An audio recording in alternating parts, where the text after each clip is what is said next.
do this thing. Got it. Speedo. Cheers, buddy. Cheers.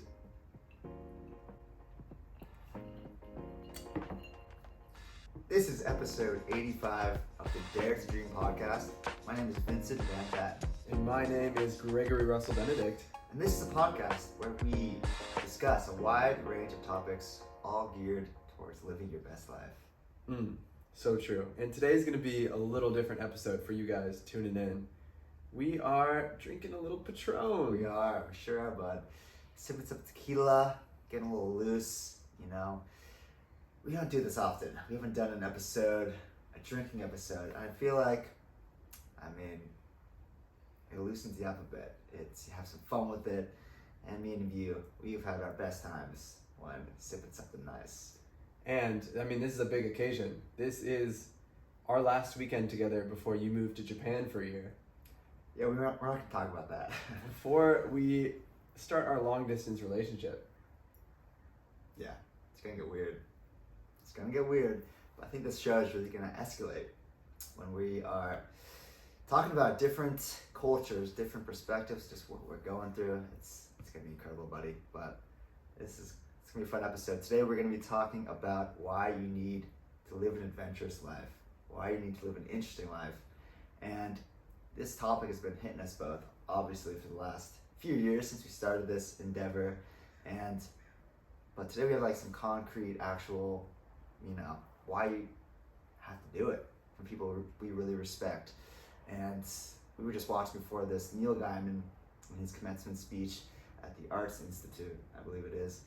Neil Gaiman, I heard him first on the Tim Ferriss podcast, and it just knocked my socks off. He's a fiction writer, and when I think of him, I just think of somebody who epitomizes that joyful, childlike love of life. And as a writer, I admire that, and how the speech is all about really doing things your own way. And he would say that, every failure is just part of the adventure. If it's a failure, so what, you kind of move on and choose a path in life that keeps it an adventure, as opposed to when it starts to feel like work, which is obviously most of us working all the time. It's time to change something. So we're going to get into it. One of the things that stood out to me most in that commencement speech, besides my favorite quote, which I'll share later, we're gonna get into it, is he mentioned that every time he touched my leg here. It's a knee pat. It's a knee pat. Every time he did something just for the money, it never worked out. Because oftentimes he didn't get paid. If he did get paid, it wasn't worth it. But he said every single time I did something for me, because I wanted to, it always worked out.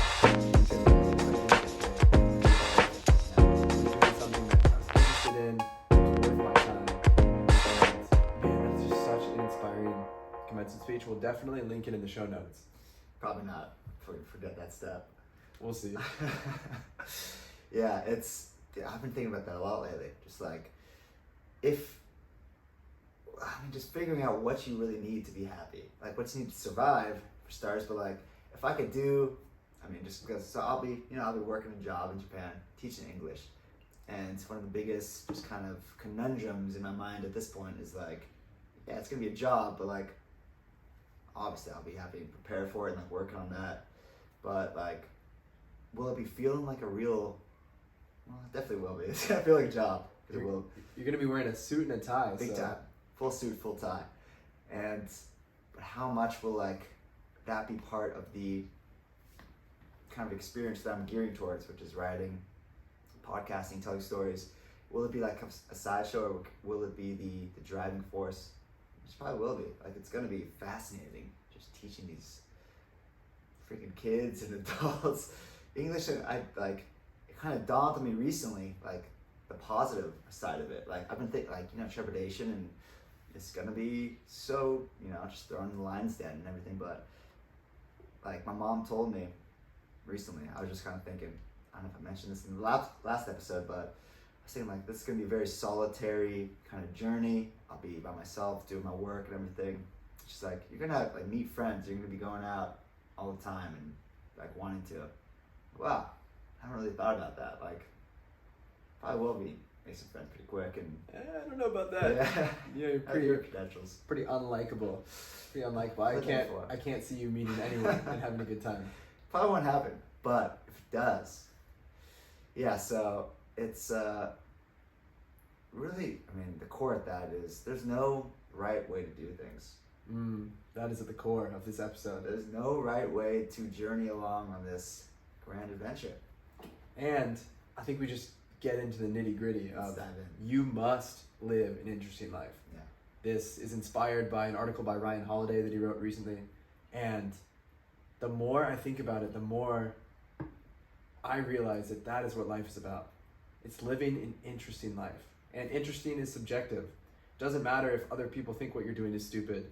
You don't want to be doing things to impress others. You want to be doing things to satisfy your own internal needs and wants. And living an interesting life, I mean, going to Japan for a year and teaching English, that's another arrow that you put in your quiver. We've talked about this before, but that's one thing that we are so big on is each experience you have as you go through life is an arrow that you can put in your quiver so that whenever you're faced with a challenging situation or you're meeting someone new, you have all of these experiences that you carry on your back to draw from. Dude. Yes, 100%. And it's, I mean, you gotta ask yourself why we're really doing anything. Like if you are doing something for money, I mean, most people our age they're in the job they are because they've kind of, I mean, maybe they do really like it. Obviously a lot of people will be in that camp, but a lot of times we don't know why we're doing the things we are, but we don't know which direction to take. And what I love that Ryan Holiday says in the article, something like, how do you live an interesting life? Like, obviously that's the question. Like, you could say it as much as you want, but like, we're faced with decisions, with, you know, forks in the road along our journey. And usually one is a safe route, and usually one is slightly more interesting maybe, but might be harder, might be more full of self-doubt, like I can't actually do this, I'm not worthy of taking that step, going that direction. Who might actually try to become somebody? That's the place, that's the direction. Just take that route. And you know, it's kind of how you get there. I feel like whenever the fear and the doubt comes up, you know that that's exactly where you need to go. And this, like, to boil it down to its simplest parts, to live an interesting life, you just have to do stuff. You just have to do things. And he has a passage in this amazing article that says, if you want to be a philosopher, if you want to be a good entrepreneur or a good coach or a good leader or a good parent or a good writer, you have to understand the world. You have to cultivate experiences. You have to see adversity firsthand. You have to take risks. You have to go and do stuff. That's it. It fires me up so much. God bless it. Because it's like in the experience is the full breadth of emotion of life. It's not just you have to go do stuff to enjoy life. You have to go do stuff to feel loneliness, to feel, you know, devastation, to feel the joy of being alone, to feel just like what it feels like to be yourself out there in the world when you don't have expectations, when you don't have what you already know, what you've grown up with, and what kind of you identify with, your persona attached to you. I mean, it's not even just with travel. That can be, you know, associated with just facing fears in business and the job you're already in, taking a new role. That's all part of the adventure. And yeah, something about just being on the journey. I mean, the Joseph Campbell quote, it's not the journey. I can't actually have it though. I may pull it up. Pull it up, and in the meantime, I'll say that you said something on one of our last episodes that I've been thinking about a lot, that you don't need to go anywhere to go on this adventure. You don't need to travel the world. You don't need to quit your job. You can get all of these experiences by just showing up to where you are in your current state, in your current job, with just a greater appreciation for life and a greater presence. I think that's what most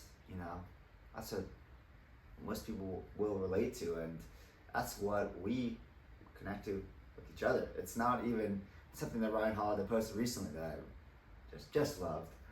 He's like, being a dad, it's not the, you know, this is like quality time that you plan for, we're gonna have quality time, we're gonna go fishing or something. Fishing with pops. Whatever it is, this is quality time. Quality time is hanging out on a school night, watching TV with your kid, with your boy, or doing some homework together. It's just like, and that's what I remember. That's what makes me so happy about my childhood, and truly just, it blows me away. And I think that's why we, I don't know, connected as people we are, is because the quality time always was all the time. And that is not easy to give. I'm sure as a parent I don't know about that, but it's just it's for life. Like if you associate that with just what we're going through, quality time is all the time. Just like every day is an experience to like learn about yourself, take steps to just what I've been thinking about, and like something that helps me with writing and just kind of coming up with ideas is just literally take sense of your senses. Like, what do I feel right now? And you'll come up with something. You're in a room. What's the room feel like? What does the air feel like? What does the light look like? What are you touching? All time. It's quality time. What do you do with that? What do you do with that feedback you're getting? For me, I write. So I turn it into, like, if I put that down, like, I'm in my room right now. I see the objects around me. The lamp right there is off. Go into it. It opens up something. It like opens up a passageway into deeper thought and feeling, and like that's how I actually come up. I mean, most of the time I don't really have a topic to write about, but I come and just kind of ask myself, what do I feel, and really what is, feel in like an emotional sense and just like a tactile sense, like where am I? Where's the space I'm in? It's back to the Ryan Holiday thing of being a parent. It's, I be thinking about these things all the time. Yeah. Where am I? Who am I? Where am I? Who am I? All the time. What's coming up for me right now, because we are drinking tequila, and I don't normally drink. Right. We should take cheers. Yeah. I think we got to. We'll give one of these. Yep. Bingo. What's coming up for me? Is you need to break all of your rules 2% of the time. Yes, let's dial in on it. Let's dial in on Why? Why is it 2%? It's a great question. So this is coming from an article I wrote recently titled "Why You Need to Break All of Your Rules 2% of the Time." And for people who know me, they know that I love rules. I love my structure. I love my routine. Awesome. But there's something beautiful in intentionally breaking your rules at certain times. And it shouldn't be all the time. I chose 2% because it's random. Out of 100 occasions. 2% of 2 times are off. 365 days. It's about 7 days a year, which might be a little low to break the rules. I think it might be like 4%. Maybe 8%. Yeah, maybe. It kind of just depends on the person. Find your own percent. Find your own percent that works, but you got to break your rules every once in a while. One, it makes you appreciate the rule more because you know what it's like to deviate from that plan. If I may, it's like going on vacation and you come back home with a new, vigor for the routine. Yeah. Continue, please. Oh, it's beautiful. Thank Yes. you. That's one reason to do it. And the other reason to do it is living an interesting life. I think the word interesting usually has a connotation of like non-normal or different. And you got to mix it up every once in a while, because when you go on a vacation and you come back, you often have new insights. You see new things. There's this new appreciation for what you have been taking for granted. That's why I seek discomfort. When you seek voluntary discomfort and you do something really hard and you come back to your life, you're like, oh my gosh, I have a bed to sleep in? Like, are you kidding me? I have clean socks? Like, this is great. I just, one of the things I did is I walked 50 miles. And after that, I was like, I get to sit down and not like be moving. Like, this is the best thing ever. It just really wakes you up. For sure. Wakes you out of just the monotony of everyday life. But like we were saying before, the sublime is in that mundane. I wrote about that recently. Yeah. Mundane and the sublime are inseparable. But when you do things that shake you out of your routine, it definitely makes you appreciate it more. But I think let's dial in on what does it mean to live an interesting life? Why are we curious about it? Where does it come into our lives? Why? That is such a good question. When you sent me this article, it blew my mind because the night before I had just gotten clear that I think my purpose in life is to challenge people to live a story worth telling. Like when I zoom way out on my life and I'm like, okay, why am I here? Why am I an old man trapped inside of a young man's body? I think I'm here to poke and prod and support and encourage people to live a story worth telling.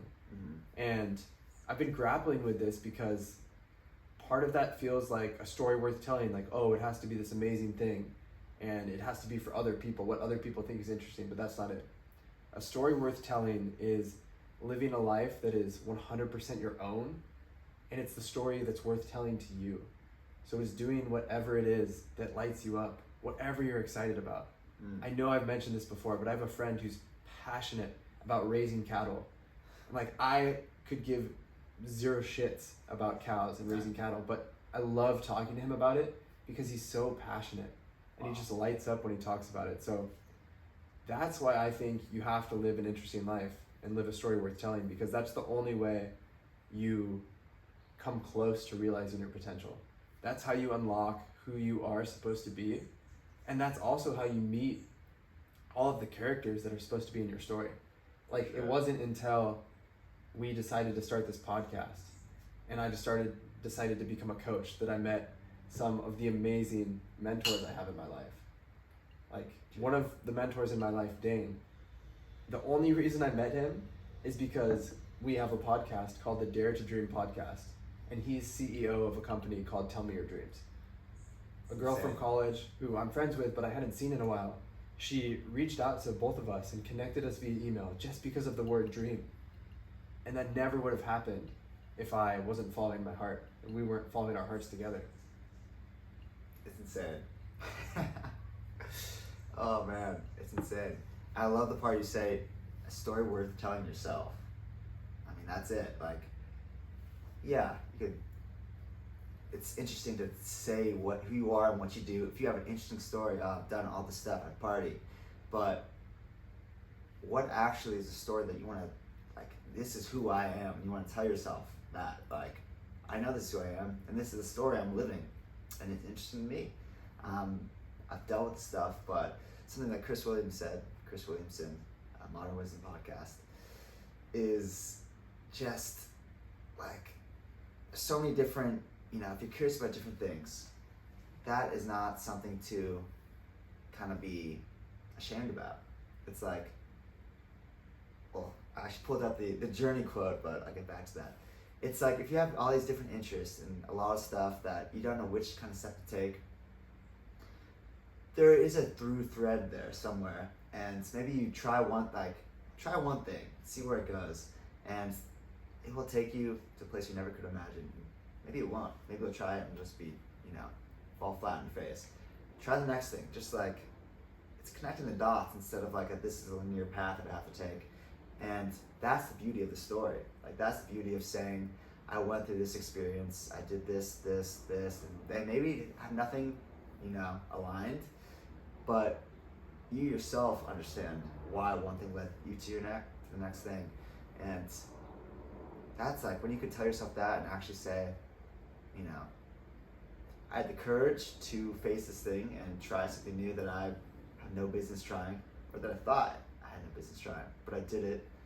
Maybe I failed, but I overcame it. Now I'm on this thing. It's like, from the defining decade, this is the decade in your 20s to try as many things as possible. Robert Greene says the same thing, mastery, and he says the people who will rule the future in so many words are the ones who have as many skills as possible, trying different things and connect them in creative ways.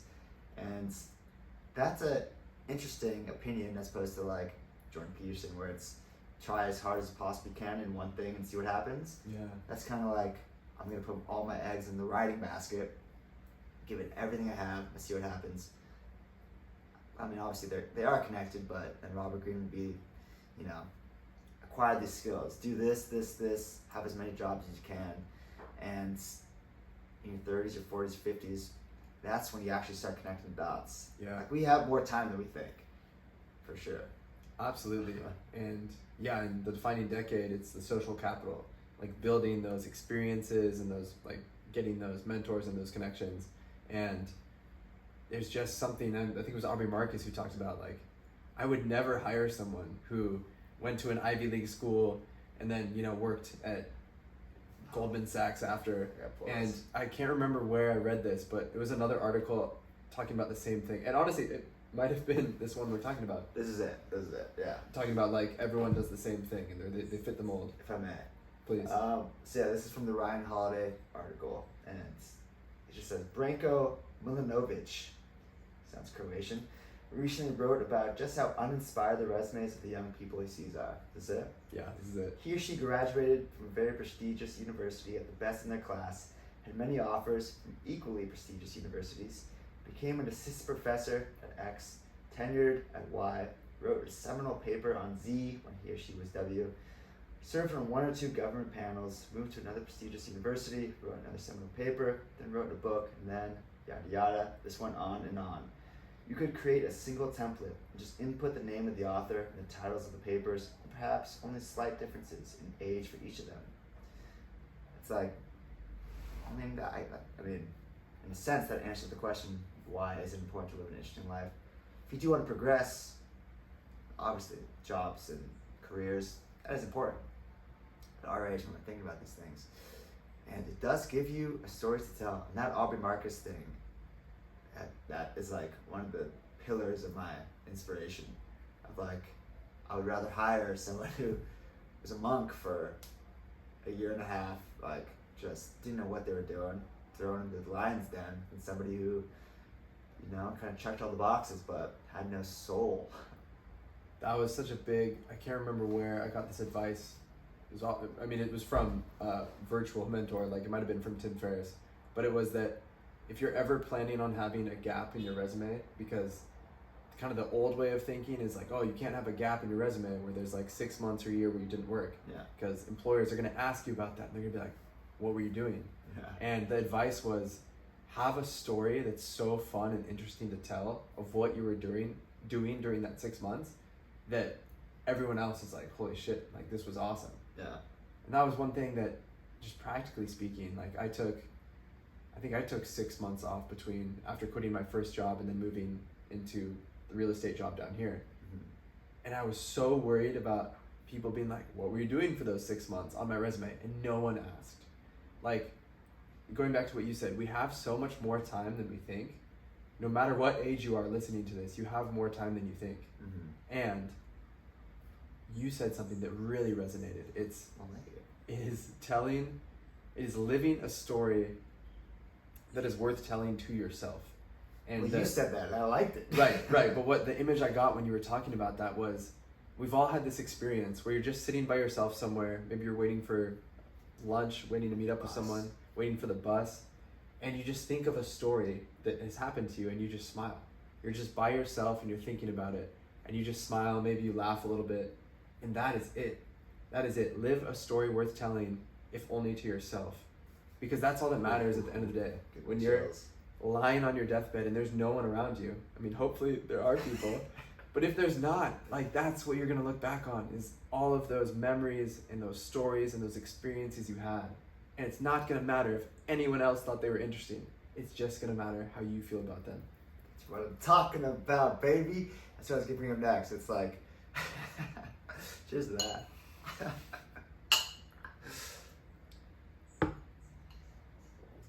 Back to the question, I was like, so... This episode is brought to you by Patrón. By Patrón, soda Patrón. It's the only thing we drink. I was thinking, you know, why live an interesting life? Because it's interesting. That's it. Because it's not to write a story, it's not to put it on your resume, because you're gonna have fun. Like, you have A and you got B.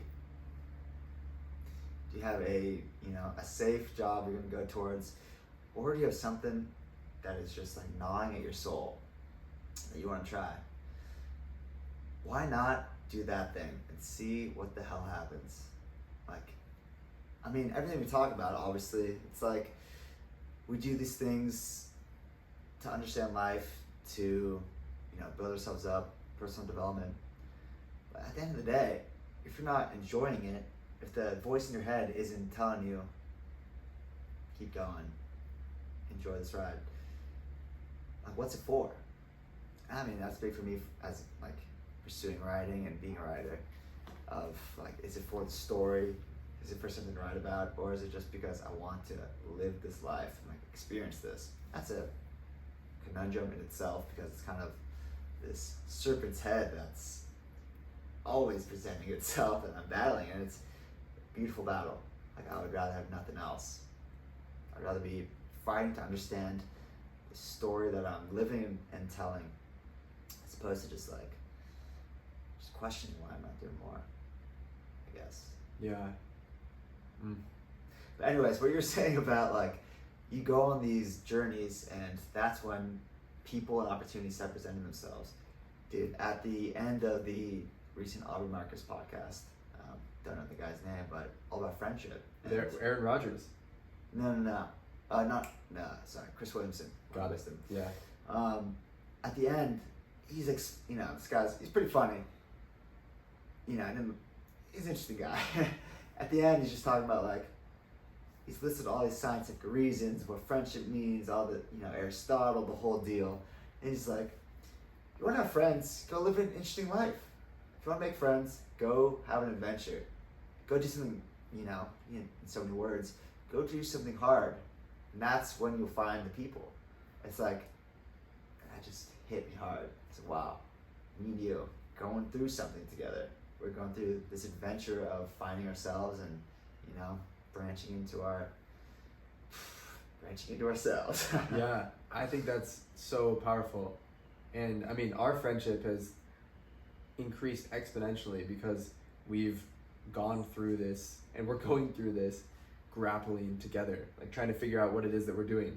We're recording a podcast. We don't know. What's it about? Who's it for? Like, we're continuously honing in on it. And regardless of it, even if we know what we're doing, like, we're showing up every week, and that's such a big part of it. 100%. Yeah, I mean, just for having friendships, quite a fascinating episode. We will link in the show notes about the differences between like girls and guys, and how friendships kind of blossom. And guys, it's a lot about doing something together, like going through something. It's Lord of the Rings. It's it's the adventure. You want to be at the bottom of the pit. I'd rather be at the bottom of the pit with my friends than in all the comforts of the world by myself. Are you Frodo and I'm Samwise, or are you Gollum? I'm Gollum. Definitely Gollum. You definitely strike me as a Gollum Schmeagle type. I've got Aragorn. Yeah, okay. bold claim. Yeah. Bold claim. But you are Legolas. Oh, thank you, sir. Yeah, I'll take that.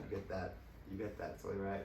You said something earlier that I want to go back to, because we're just gonna mix and match. We're going all over. Over here. The key, I feel like the essence of what we're talking about is following the inner voice. If your inner voice is telling you that you love accounting and all you want to do is get your CPA, work for one of the big four, and just do spreadsheets, like that's what you love, then do it. Do it. That's the thing. It's like, I feel like that's the essence of the Dare to Dream podcast. It's listening to the inner voice, and then taking action on it. Yeah. It's taking that first step in the direction of your dream. But who are we to say what your dream is? Like, we often get caught up in the moment and we skew into like these big grand adventures. Arts and such. And arts and writing, because we love both of those things. But whatever it is that you care about, like that's it. That's the answer. It's not even about doing something. It's like just how to listen to the inner voice. Kind of, why I love the Neil Gaiman commencement speech. It's all about charting your own path, doing something, abnormal, being weird, being wacky. And what I love about that, please be weird. Yeah, but like Chris Williamson, and it's like embrace the weirdness. Do whatever it is that really sets you off on a life worth living. Just take that step together. Yeah, and you said earlier that it's not necessarily about having experiences to use them, but I feel like that's a really fun way to go through life, is everything that happens to you, good or bad, positive or negative, you can use as fuel to either tell a story, to write something, to just have a good memory. And Ryan Holiday says, everything that happens in your life can be used for something useful, whether it's Your writing, your relationships, or your new startup, everything is material. We can use it all. Whether we're a baseball player or a hedge fund manager or a psychiatrist or a cop, the issues we had with our parents become lessons that we teach our children. An injury that lays us up in bed becomes a reason to reflect on where our life is going. A problem at work inspires us to invent a new product and strike out on our own. These obstacles become opportunities.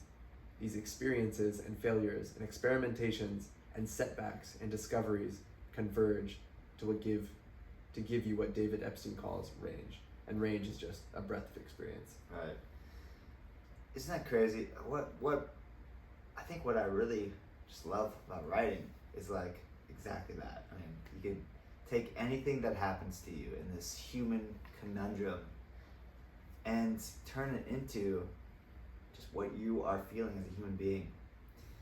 And I mean, I was gonna read this part from the same article. But he says the writer Jorge Luis Borges spoke to the last benefit well. A writer, and I believe generally all persons, must think that whatever happens to him or her is a resource. All things have been given to us for a purpose, and an artist must feel this most intensely.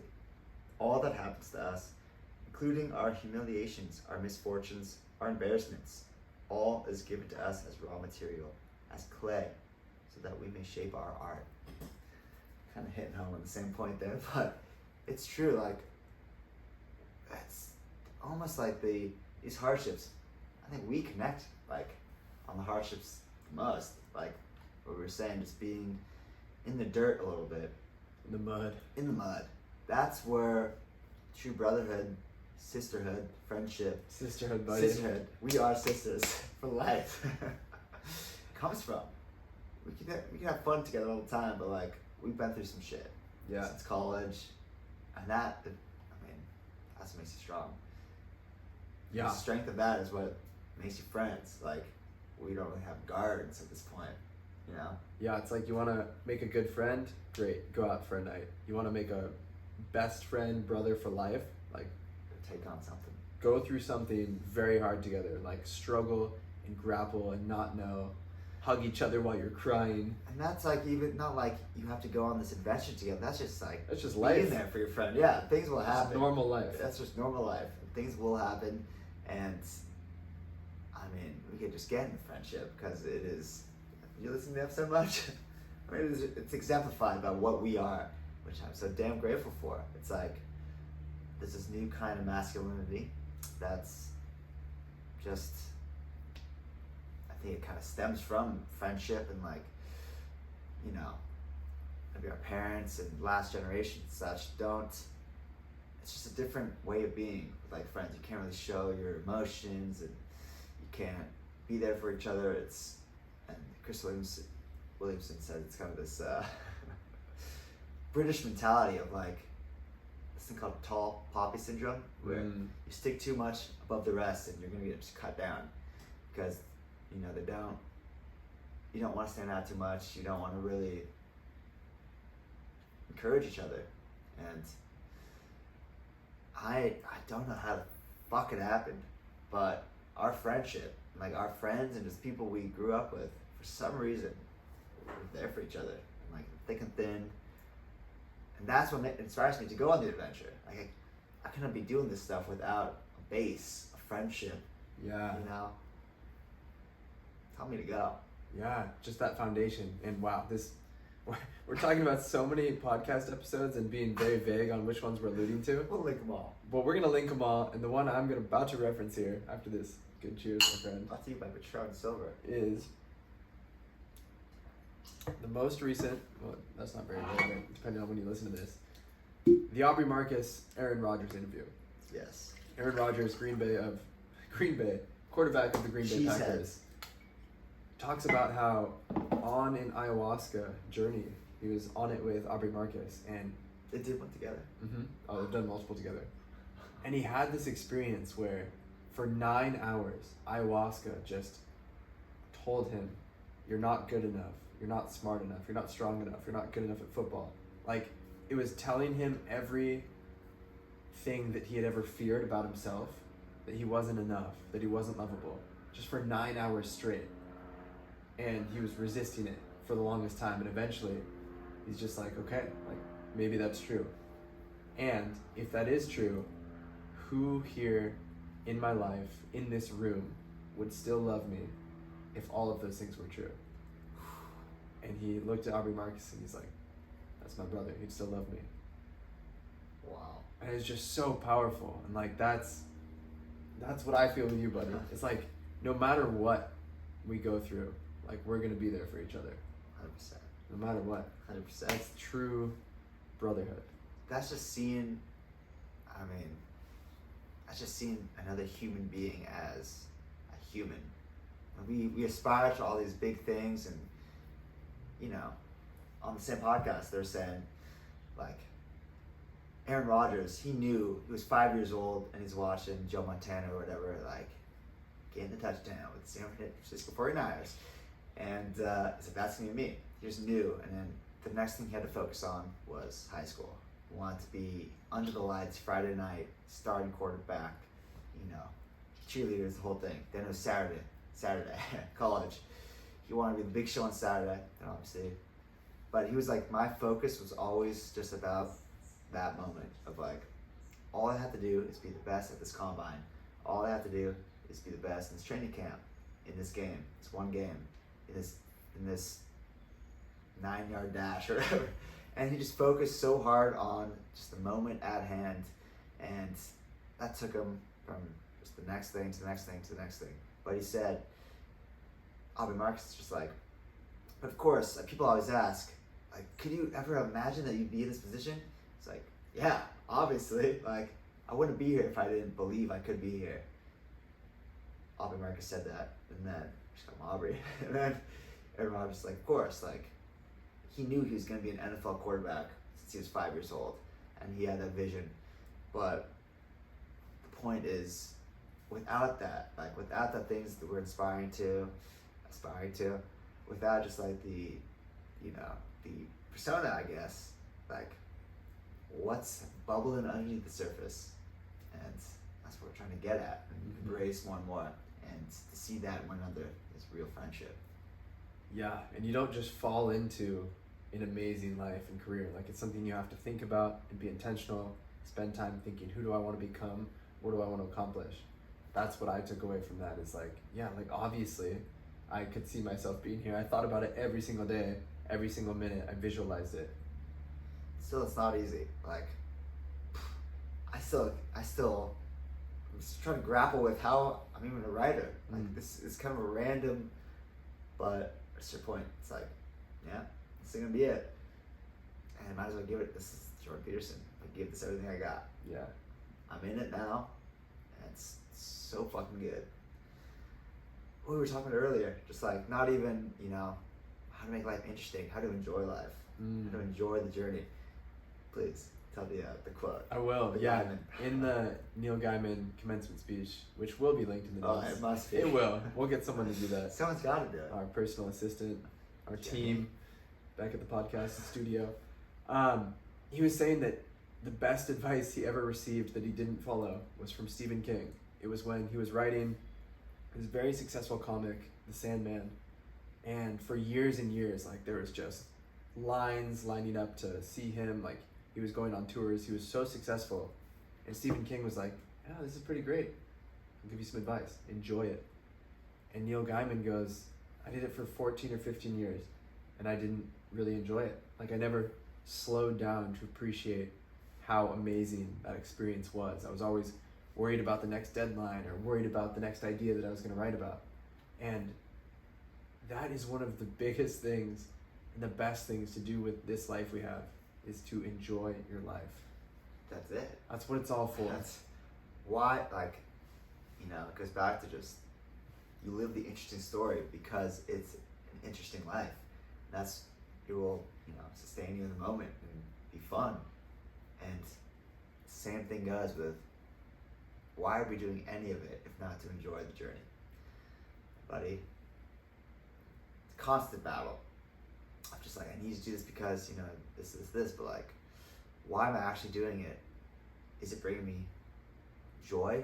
And that's it goes back to the question of like, how much money do I need to actually be happy? It just opens up doors. If you really ask yourself that, it opens up a lot of doors. Not even just what I need to be happy, but like, what do I want to spend my time, my life doing? Start with the small moments. What do I need to be doing? What do you need to be doing in order to be on that deathbed when you're older, smiling and chuckling to yourself as you think about everything that you did? That's right. Lead interesting life. Yeah, I mean, to kind of just bring this full circle, it's like, live a story that is worth telling, if only to yourself. Be authentic. Be willing to express yourself and follow your heart, because that's how you attract people into your life. That's how you meet the people, the partners, the organizations you're supposed to meet with.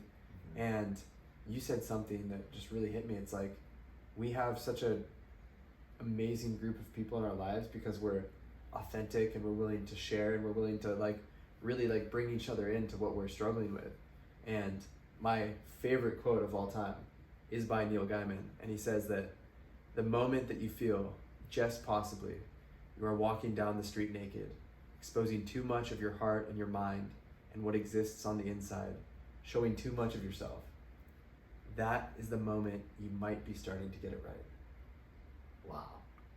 It's the best. That's the answer. It's sharing too much of yourself with the world. Like, I've never understood this concept of oversharing, of being too candid, of being too honest. Robert Greene recently, I saw just like quite a bit. He has his, he's like, there's too little mystery in the world. Don't tell everybody everything. Like, yeah, little mystery. I don't agree with that. Yeah.